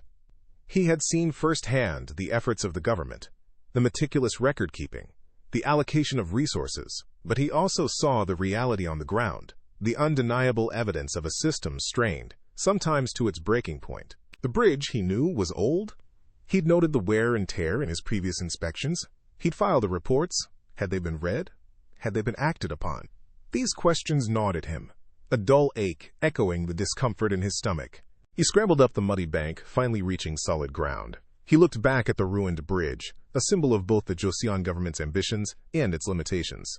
He knew his role in this tragedy was small, a minor player in a larger drama. Yet the weight of the moment pressed down on him, heavy and inescapable. He took a deep breath, the cool air, a welcome relief after the stench of mud and decay. He had a job to do. He had to report the collapse, to set the wheels of bureaucracy in motion. He had to contribute in whatever small way he could to the long and arduous process of rebuilding. And perhaps, just perhaps, he could even suggest they consult a geomancer before undertaking any future bridge construction. He might even offer to pay for it himself. The rain, once a furious torrent, had softened to a whisper. It kissed the shattered remnants of the bridge, a mournful melody against the stone. Steam curled from my cup, the warmth seeping into my chilled hands. Across the low table, Li Hua and Minju sat in quiet contemplation, their faces etched with the day's events. We sipped our tea, the silence broken only by the gentle patter of the rain. The geomancer's words echoed in my mind. The crack is a warning, a sign of imbalance. I looked at the curve of my teacup, the smooth line of its rim. Suddenly, the bridge, now a ruin, superimposed itself over that simple curve. Was the curve of my pots, the arch of a kiln's dome, any different from the elegant span of the bridge? Each was a testament to the delicate balance we strive for, an attempt to impose order on the chaos of nature, an attempt, I now realized, that could be so easily shattered. Li Hua sighed, a soft sound like the rustling of leaves. I still cannot believe it, she murmured, her gaze fixed on the rain-streaked window. The bridge, it was always so strong, yet vulnerable, Minju added, her voice barely a whisper. Like everything. Her words struck a chord within me. We, like the bridge, strived for strength, for permanence. We built our lives, our homes, our art, on the belief in stability. But the crack, the sudden collapse, served as a stark reminder of the precariousness of that belief. I thought of the graceful sweep of the roofs of the village houses, the gentle curves of the temple eaves, mirroring the contours of the surrounding hills. Joseon architecture, I knew, always sought this harmony with the natural world. It was a philosophy ingrained in our very being, a desire to live in concert with the rhythms of nature, not in opposition to them. Our art, too, reflected this principle. The flowing lines of a painting, the delicate balance of a celadon vase, all echoed the forms of mountains, rivers, trees. Do you remember Master O's lessons on landscape painting? I asked, breaking the silence. Li Hua nodded. He used to say that every brushstroke should be a breath of the mountain, every wash of color the flow of a river. He believed that those natural forms held spiritual significance, Minju added, that by capturing their essence in our art, we could tap into a deeper understanding of the universe. Some artists even believed that certain mountains held the key to immortality, I recalled, thinking of the countless paintings depicting towering peaks shrouded in mist, their summits reaching for the heavens. It was a belief that reflected a profound respect for the power and mystery of nature, a recognition of its enduring presence against the fleeting nature of human life. Yet, Li Hua pointed out, even the mountains crumble eventually. Even the rivers change their course. Her words brought me back to the geomancer's warning. Had the bridge's collapse been merely a structural failure, a consequence of age and neglect? Or was it, as he suggested, a deeper imbalance, a disruption of the natural order? The historians I knew still debated the degree to which Joseon art reflected Confucian ideals of harmony and balance. Some argued that it was a primary concern, a guiding principle that shaped every brushstroke, every curve of clay. Others maintained that such interpretations were overly simplistic, that they overlooked the complex interplay of social, political, and personal influences that shaped artistic expression. I ran my fingers over the rim of my teacup again, feeling the smooth curve against my skin. Perhaps the truth lay somewhere in between. Perhaps the pursuit of harmony and balance was not a rigid adherence to a set of prescribed rules, but rather a constant negotiation, a continuous dialogue between the artist and the world around them. A striving for equilibrium in a world that was inherently unstable. The rain had almost stopped now, leaving a glistening sheen on the shattered stone. The air felt cleaner, washed anew. As we sat there, the silence no longer felt heavy with grief, but rather pregnant with a sense of possibility. The bridge was gone, a testament to the unpredictable forces of nature. But the river still flowed, the mountains still stood. And we, the survivors, were left to rebuild, to recreate, to find a new balance in the altered landscape. The geomancer's words, though unsettling, had also sparked a new understanding within me. The crack in the bridge, the collapse, was not simply a tragedy. It was a lesson. A reminder that true strength lay not in resisting change, but in adapting to it. In finding a new harmony, a new balance, in the face of disruption.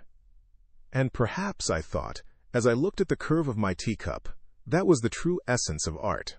Not to create something permanent, but to capture the fleeting beauty of a world in constant flux. To find meaning, not in the static, but in the flow. I looked at Kim Hoon, really looked at him. Not the fleeting glances I usually stole, pretending to admire the pottery he shaped with such practiced ease. No, this was different. The afternoon sun caught the dust motes dancing in the air around him, illuminating the fine lines etched around his eyes, the slight curve of his smile as he coaxed a lump of clay into a graceful curve. His hands, calloused and strong, moved with a mesmerizing rhythm, a silent language spoken between him and the earth. They were the hands of a craftsman, an artist. Hands that spoke of honest labor, of dedication to a craft. Hands that, I suddenly realized, I found incredibly appealing. My own hands, smooth and unblemished, felt strangely useless in comparison. I was accustomed to holding fans and embroidery needles, not the raw, yielding substance of the earth. My days were filled with the delicate rituals of my station, the endless cycle of tea ceremonies and poetry readings, all designed to cultivate refinement and grace. Yet watching Kim Hoon, I felt a pang of something. Envy, perhaps? Or maybe a yearning for something more, something tangible, something beyond the gilded cage of my privileged life. He looked up then, catching my gaze, and a faint blush crept up his neck. He wiped his brow with the back of his hand, leaving a smudge of clay across his forehead. And that's when it hit me. He was kinda cute when he was covered in mud. Utterly, ridiculously cute. The thought, so unexpected and so utterly inappropriate, made my own cheeks flush hot. I quickly averted my gaze, pretending to examine a half-finished vase. My heart hammered against my ribs, a frantic rhythm against the quiet hum of the pottery wheel. What was happening to me? Kim Hoon was a potter, a commoner. Our worlds were as different as the fine porcelain teacups I sipped from, and the rough, earthenware bowls he crafted. My family, with their emphasis on lineage and social standing, would be horrified. Respect for elders and those in authority was the cornerstone of Joseon society, and a union with someone of Kim Hoon's station would be seen as a blatant disregard for that principle. A shameful transgression. But then I remembered the stories Halmione, my grandmother, used to tell me. Whispers of mountain spirits and benevolent household gods, tales that existed alongside the more formal doctrines of Confucianism and Buddhism. She would leave offerings of rice and wine at the base of an ancient oak tree in our courtyard, murmuring prayers for good fortune and protection. These folk beliefs, practiced quietly alongside the more accepted religions, spoke of a different kind of spirituality, one that felt closer to the earth, closer to the rhythm of life that pulsed through Kim Hoon's hands as he shaped the clay. And there was that other nagging question, the one whispered among scholars and debated in hushed tones. Just how rigid was Joseon's social structure? Historians still argue whether there was any real possibility of fluidity, of upward mobility. Could someone like Kim Hoon, through skill and hard work, transcend his birth and achieve a higher standing? Could a love like the one blossoming in my heart, however unlikely, ever be accepted? The thought was a dangerous one, a flickering flame of hope in the darkness of societal expectations. Yet watching Kim Hoon, I couldn't help but wonder. He possessed a quiet strength, a dignity that had nothing to do with the silks and parasols that defined my world. He was kind, compassionate, and undeniably talented. True nobility, I realized, wasn't measured in wealth or lineage, but in the courage of one's convictions and the kindness in one's heart. I stole another glance at him. He was focused on his work, oblivious to my inner turmoil. The setting sun cast long shadows across the courtyard, bathing him in a warm, golden light. He looked up again, and this time his smile was directed at me. A genuine, unguarded smile that made my breath catch in my throat. He gestured towards a small, perfectly formed bowl he had just finished. "For you, Lady Li Hua," he said, his voice a low murmur. "A token of appreciation." I hesitated, my hand hovering over the offered gift. Accepting it would be a transgression, a small act of rebellion against the invisible walls that separated our worlds. Yet, the warmth in his eyes, the sincerity in his voice, made it impossible to refuse. My fingers brushed against his as I took the bowl. The contact, brief and fleeting, sent a shiver down my spine. The clay, still warm from his touch, felt alive in my hands. It was a simple object, yet it held a weight far beyond its physical form. It held the promise of something more, something different, something possible. I looked at Kim Hoon, the potter, the commoner, the man who was slowly reshaping my understanding of the world. And in that moment, I knew. This was just the beginning. The spicy sting of the jjajangmyeon, a memory now, faded against the warm comfort of shared experience, settling in my belly, like the gentle heat of the tea I sipped. Across from me sat Kim Hoon, his calloused hands cradling the warm ceramic cup, as if it were a precious piece of his own creation. Beside him, Li Hua, the elegance of her silk hanbok, a stark contrast to the potter's simple ramie clothes. Yet the shared experience of the storm, the terror of the collapsing bridge, had woven a delicate thread between them, a connection that resonated with an unexpected harmony. I smiled inwardly. Perhaps that geomancer, with his warnings of impending doom, deserved a promotion after all. His pronouncements, while dramatic, had undeniably forged this unlikely bond. The flickering lamplight danced across their faces, illuminating the quiet understanding that had blossomed in the aftermath of the storm. It struck me then how fragile yet resilient the human spirit could be, how easily disaster could strike, and yet how readily people found connection and solace in shared adversity. It was a testament to the enduring strength of our community, a quality that had allowed Joseon to flourish despite periods of hardship. Kim Hoon cleared his throat, breaking the comfortable silence. "It's strange," he mused, "to think that something so destructive could also bring people together." Li Hua nodded, her gaze drifting towards the window, where the moon hung like a pearl in the inky sky. "Indeed, it makes one appreciate the preciousness of life and the importance of connection." I placed my cup down, the soft clink a counterpoint to the chirping crickets outside. "Our Joseon dynasty," I began, feeling a surge of pride, "has always been a place of great resilience. Even amidst challenges, we have seen incredible achievements in art, literature, and thought." My mind wandered to the vibrant marketplaces of Hanyang, overflowing with the fruits of Joseon's ingenuity, from intricate celadon pottery to meticulously crafted wooden furniture. The storm might have ravaged the bridge, but it couldn't touch the creative spirit that pulsed through our land. "You speak truly, Minju," Li Hua agreed.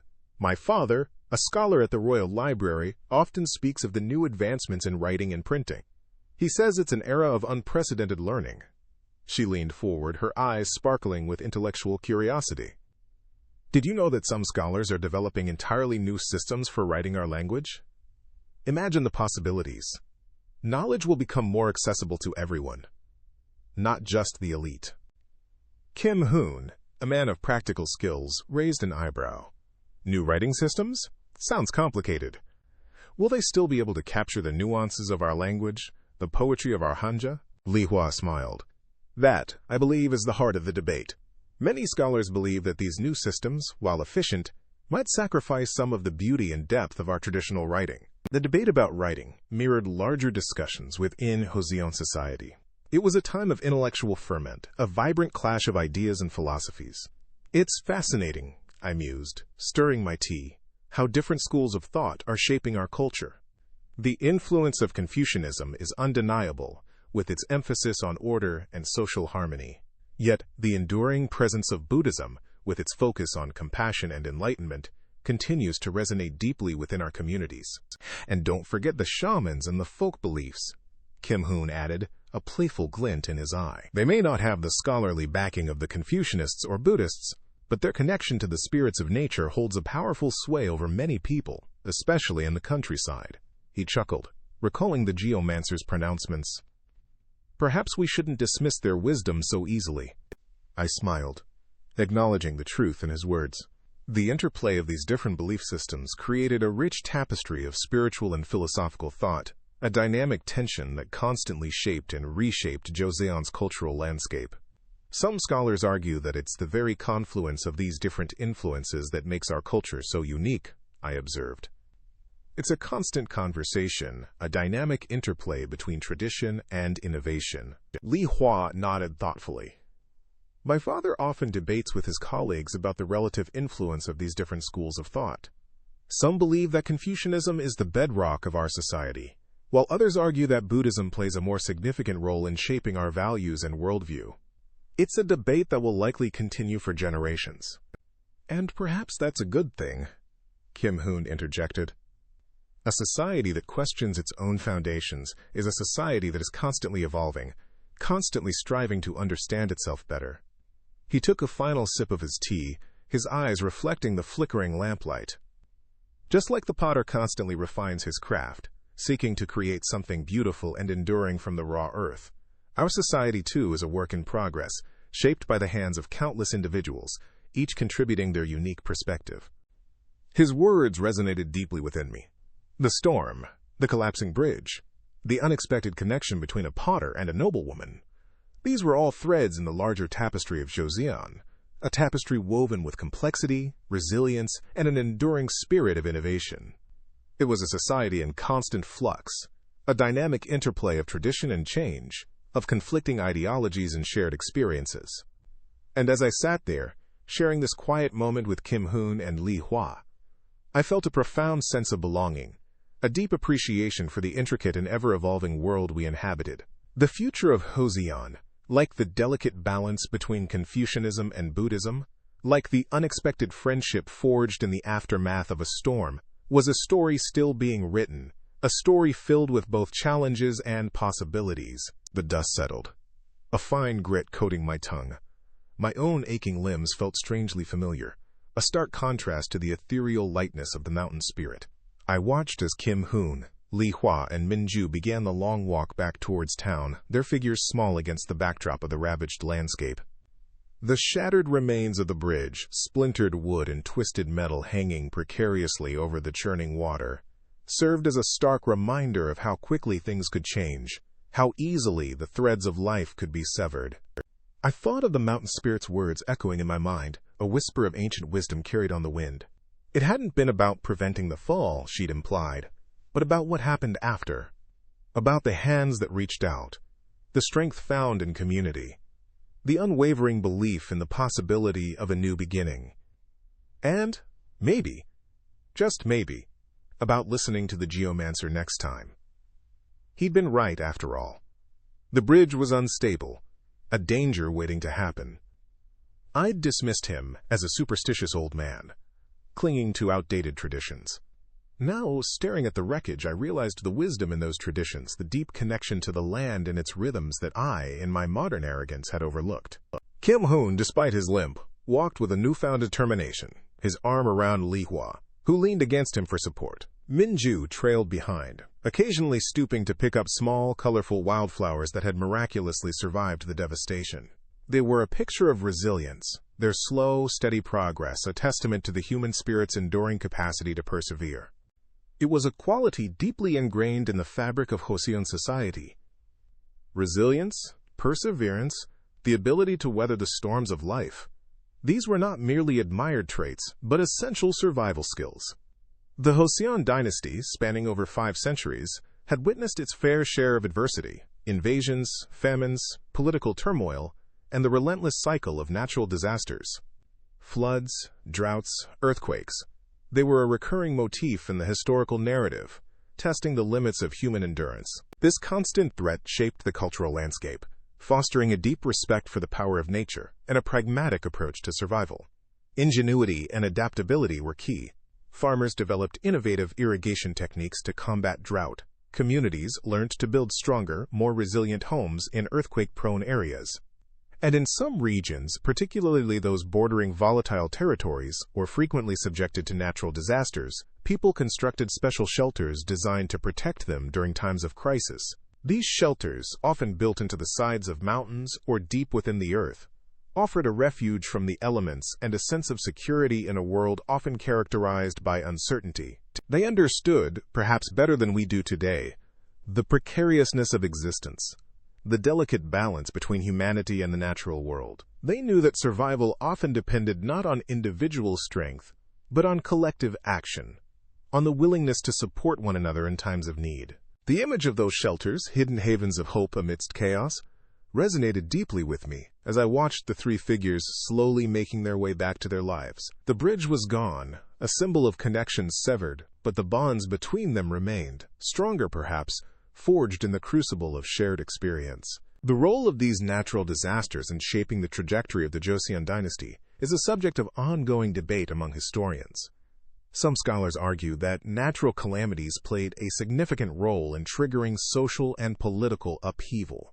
A devastating flood, for instance, could lead to widespread famine, economic instability, and popular discontent, potentially fueling rebellion or weakening the government's grip on power.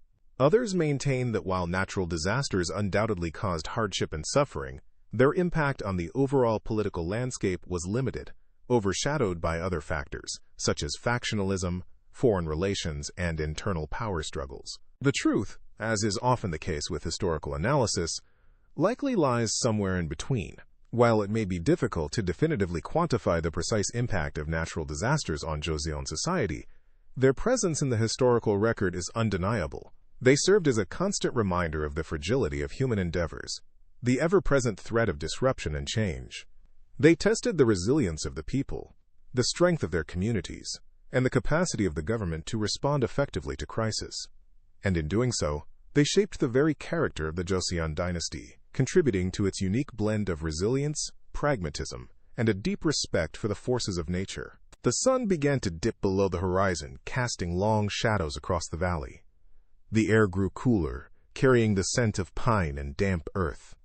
I continued to watch as Kim Hoon, Lee Hwa, and Min Ju disappeared into the distance, their journey back to town a metaphor for the long road to recovery that lay ahead. The collapsed bridge was not the end of their story, but a turning point, a reminder of the precariousness of life, the enduring power of human connection, and the importance of learning from the past. And, perhaps most importantly, a lesson in the wisdom of listening to geomancers, especially when they warn you about unstable bridges. The mountain spirit's words lingered, a quiet echo in the stillness of the evening. It's not about avoiding the fall, but about the hands that reach out to pull you back up. The rain had finally stopped. Not a single drop dared to fall from the heavens now. Overhead, the clouds, bruised and heavy just moments ago, began to part, revealing the first tentative glimmer of stars. They pricked the darkening canvas of the sky, tiny diamonds scattered across an endless velvet cloth. The air, thick and humid during the storm, felt fresh and clean, washed and purified by the deluge. A gentle breeze stirred, carrying the scent of damp earth and the faint, sweet fragrance of distant blossoms. Ahead, the shattered remnants of the bridge, once a symbol of connection, now stood like silent sentinels, their jagged silhouettes etched against the twilight sky, watching over the quiet town.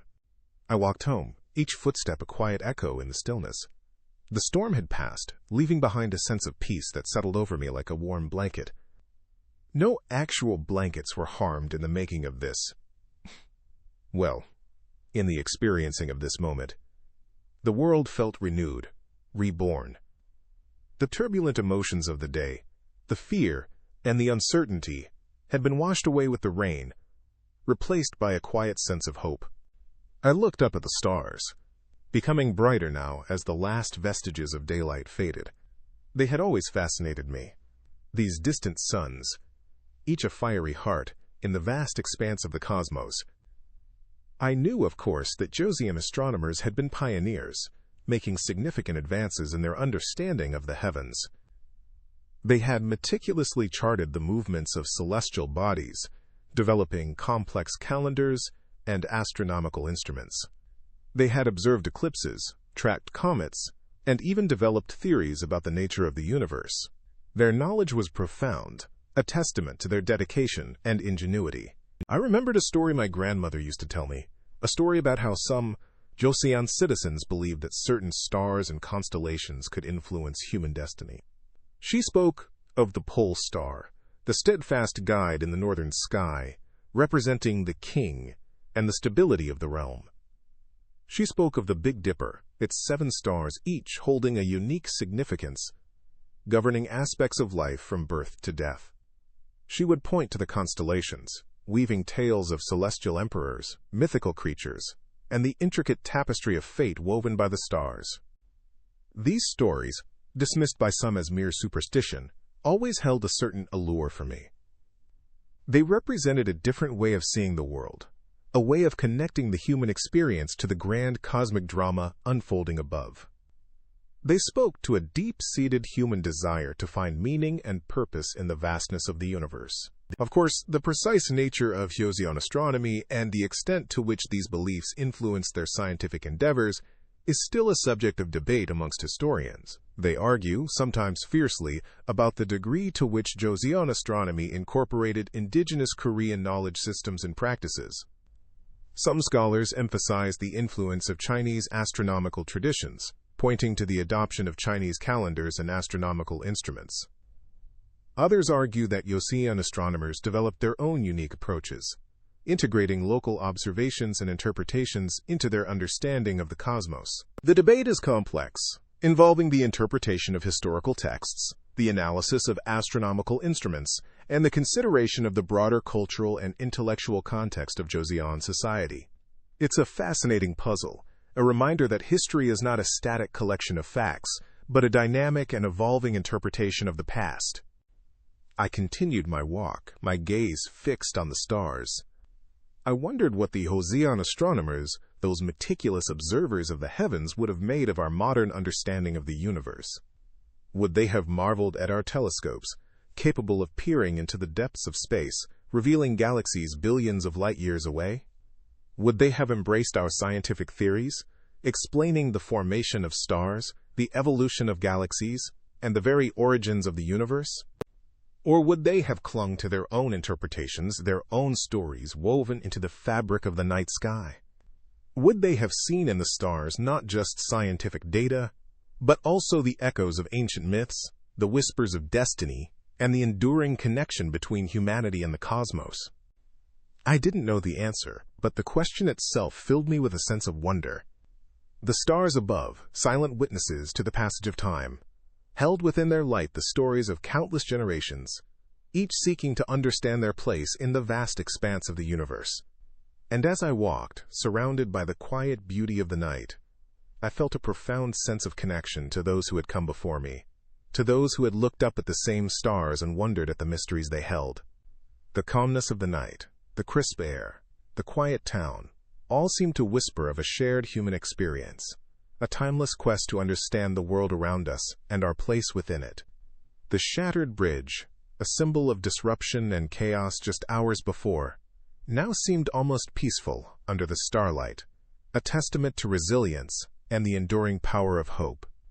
Perhaps, just perhaps, the stars held a promise of a brighter future, a future waiting to be written in the clear, starlit sky. The first rays of dawn paint the sky with soft hues of pink and gold. The shadows of the past begin to recede, replaced by the promise of a new day. I think about Kim Hoon, Lee Hwa, and Min Ju, their faces etched in my memory, their stories echoing in my heart. I realize, perhaps, the greatest architectural wonders are not made of wood and stone, but of courage and compassion, of the enduring human spirit that rebuilds even when bridges crumble. Now there's a bridge metaphor you can really take to the bank. The sun climbed higher, chasing away the lingering chill of the night. The air, still crisp with the memory of frost, carried the scent of pine and damp earth. The world felt renewed, washed clean by the silent passage of darkness.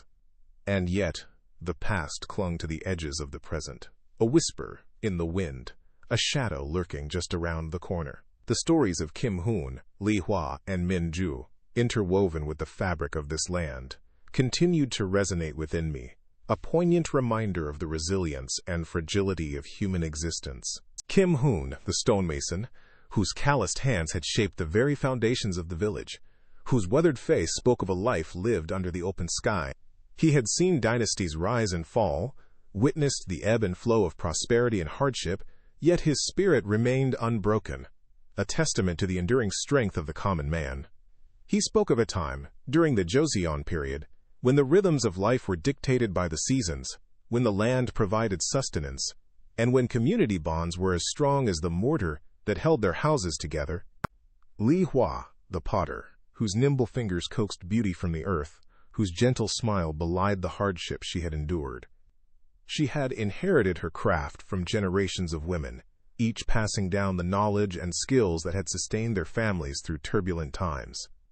She spoke of the Joseon period's vibrant artistic traditions, of the intricate patterns woven into silk brocades, of the delicate brushstrokes that brought life to painted screens, and of the simple elegance of the celadon pottery that graced the tables of both commoners and royalty. Min Ju, the scholar, whose keen mind sought knowledge in the ancient texts, whose quiet wisdom illuminated the path forward. He had dedicated his life to understanding the complexities of history, to unraveling the threads of cause and effect that shaped the destiny of nations. He spoke of the Joseon period's intellectual ferment, of the Confucian ideals that underpinned social order, of the burgeoning interest in scientific inquiry, and of the debates that raged among scholars about the nature of governance and the role of the ruler. The Joseon period, a span of over 5 centuries, witnessed significant social and cultural change. It was an era of innovation and tradition, of conflict and consolidation, of artistic flourishing and philosophical introspection. The dynasty, founded by Yi Seong-gi in 1388, ushered in a period of relative stability and prosperity, leaving an indelible mark on the Korean peninsula. From the establishment of Hangul, the Korean alphabet, to the development of distinctive artistic styles, the Joseon period shaped the cultural identity of Korea in profound ways. One of the lesser-known facets of the Joseon era was the effort by some rulers to improve the lives of commoners. Some Joseon rulers implemented policies designed to alleviate poverty, promote education, and ensure a more equitable distribution of resources. While the success of these policies varied, they reflect a concern for the welfare of the common people, a recognition that the strength of a nation lay not only in the power of its rulers, but also in the well-being of its citizens. These policies, ranging from land reforms to the establishment of public granaries, aimed to create a more just and harmonious society. However, despite these efforts, economic inequality remained a persistent challenge throughout the Joseon dynasty. Historians still debate the extent to which economic inequality influenced social stability during the Joseon dynasty. Some argue that the widening gap between the wealthy elite and the impoverished masses fueled social unrest and contributed to the eventual decline of the dynasty. Others maintain that the Confucian emphasis on social harmony and the hierarchical structure of society mitigated the destabilizing effects of economic disparity. This ongoing debate highlights the complexity of the historical record and the challenges of interpreting the past. The interplay of economic factors, social structures, and political dynamics shaped the trajectory of the Joseon dynasty, leaving a rich and nuanced legacy for historians to unravel. The sun, now high in the sky, bathed the landscape in a warm, golden light. The shadows had retreated, but the echoes of the past remained, whispering tales of resilience, hardship, and the enduring human capacity for hope. The stories of Kim Hoon, Lee Hwa, and Min Ju, intertwined with the broader narrative of the Joseon period, reminded me that history is not merely a collection of dates and events, but a tapestry woven from the lives of ordinary people. Their struggles, their triumphs, their hopes, and their dreams form the very foundation of our understanding of the past. And in understanding the past, we gain a deeper appreciation for the present and a clearer vision for the